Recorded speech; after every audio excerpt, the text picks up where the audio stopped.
Hi hello welcome to our channel. నేను మీ సిరి. మీకెంతో ఇష్టమైన సకుడతో వచ్చేసాను. ఇష్టమైన సకుడ పార్ట్ 198. కథలోకి వెళ్ళే ముందు లైక్ చేయడం మర్చిపోకండి ఫ్రెండ్స్. ధరణి మాటలు వింటుంటే ఈసారి పూర్తిగా అతనికి మతి భ్రమించినట్టయింది.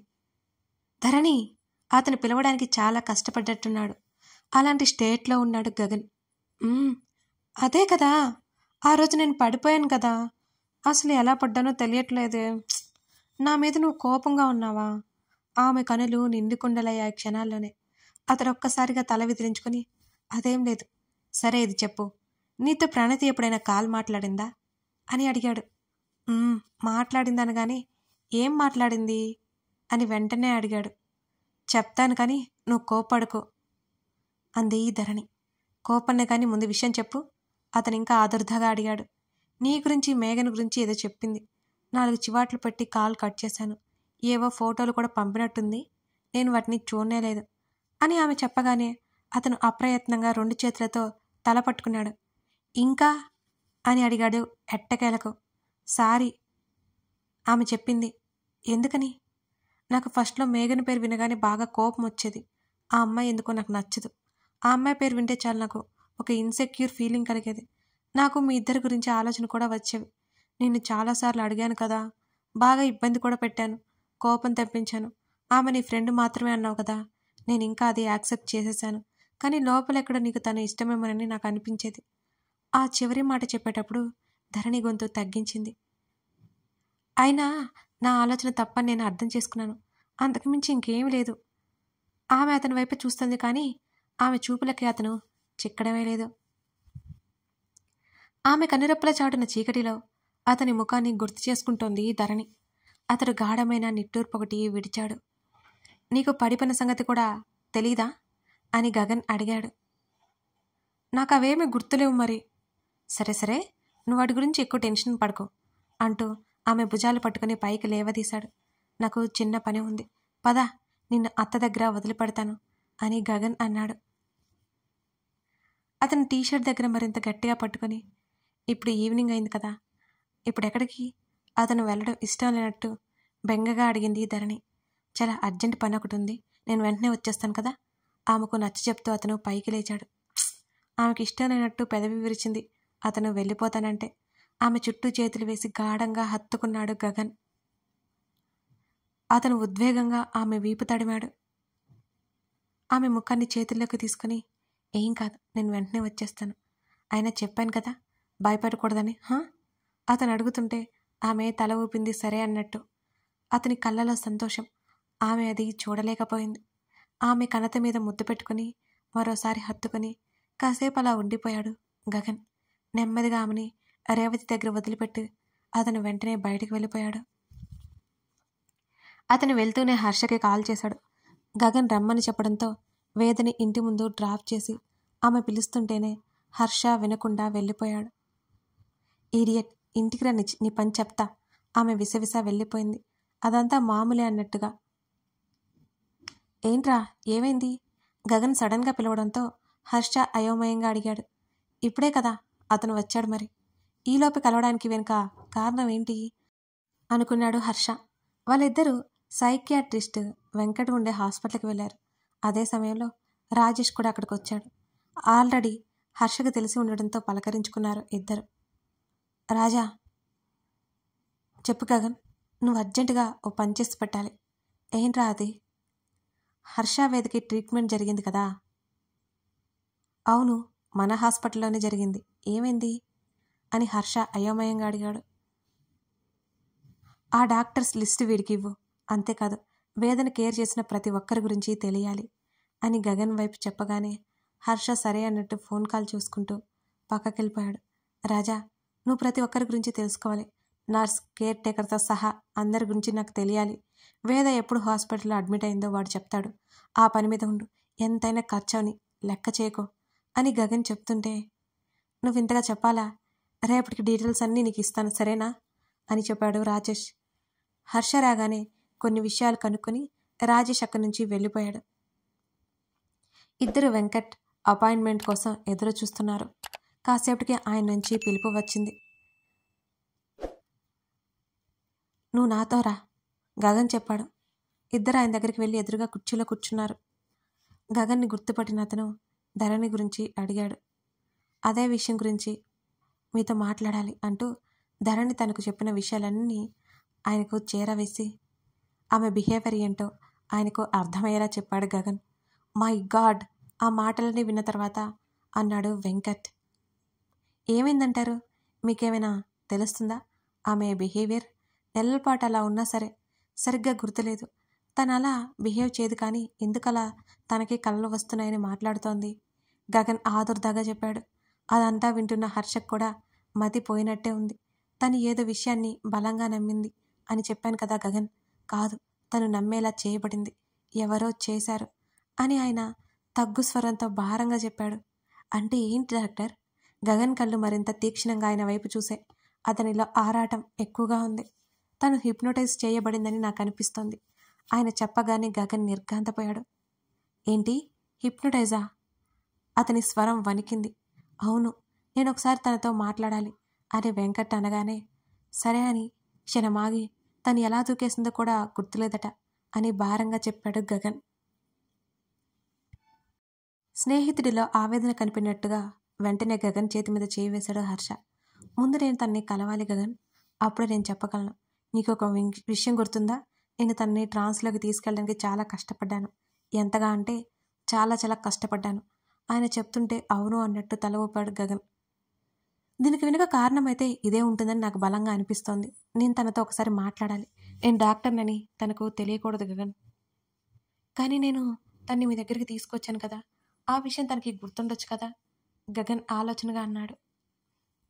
ఇప్పుడు తనకి చూపు లేదని అంటున్నావు కదా, నేను గుర్తున్నా నా వాయిస్ తను మర్చిపోయి ఉండొచ్చు. ఫ్యామిలీ ఫ్రెండ్ అని నన్ను పరిచయం చేయి. నేను రెగ్యులర్గా తనతో మాట్లాడుతూ ఉంటాను అని అన్నాడు వెంకట్.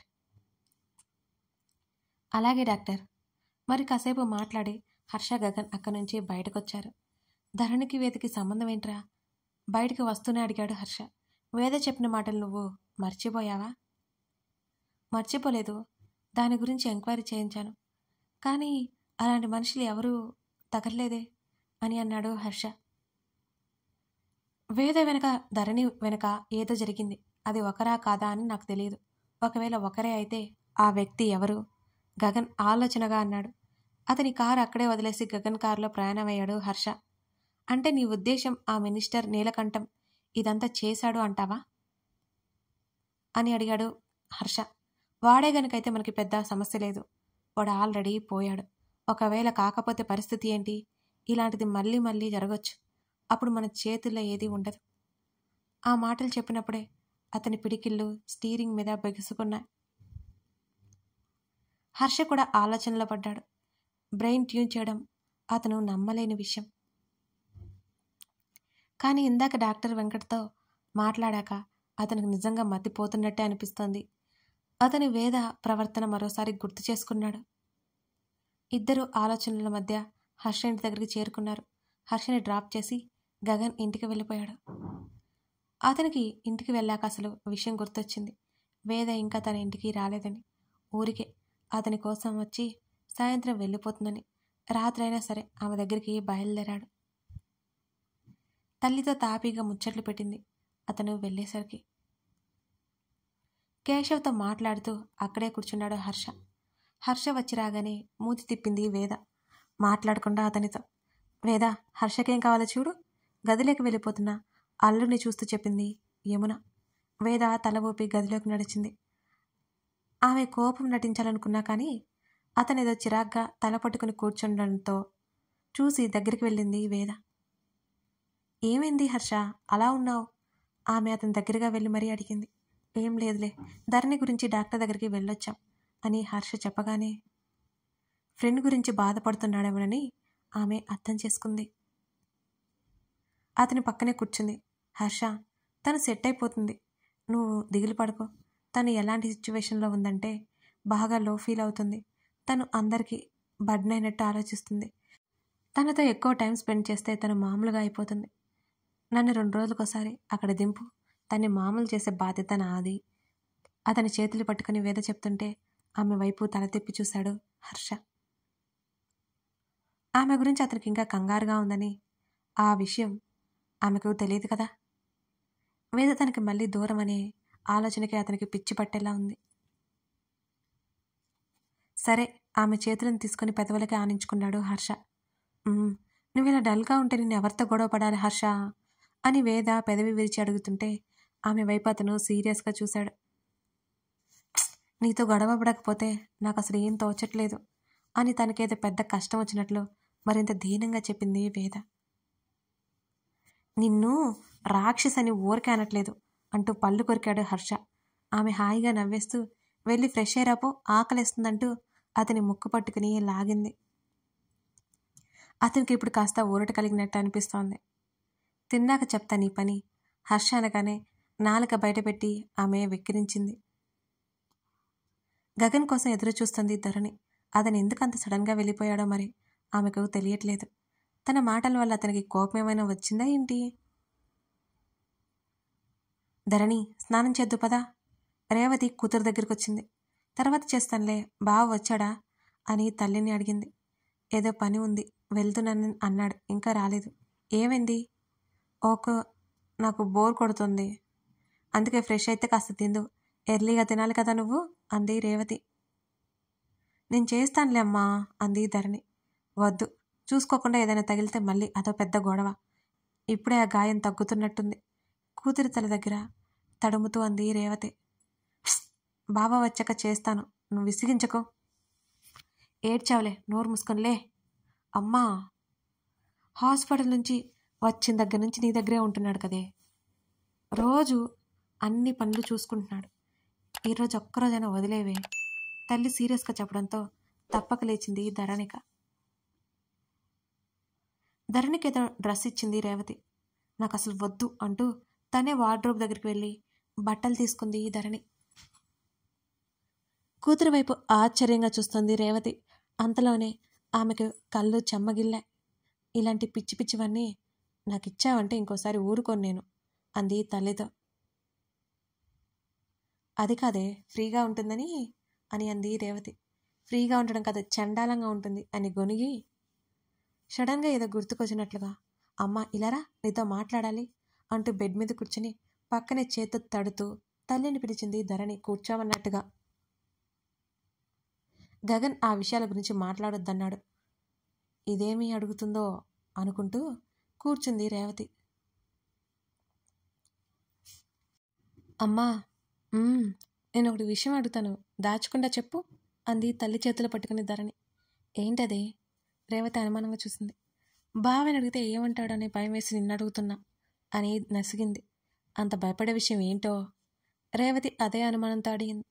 అది అసలు నేను ఎలా పడ్డానంటావు అంటున్న కూతురి మాటలకి రేవతి కళ్ళు ఒక్కసారిగా పెద్దవయ్యాయి.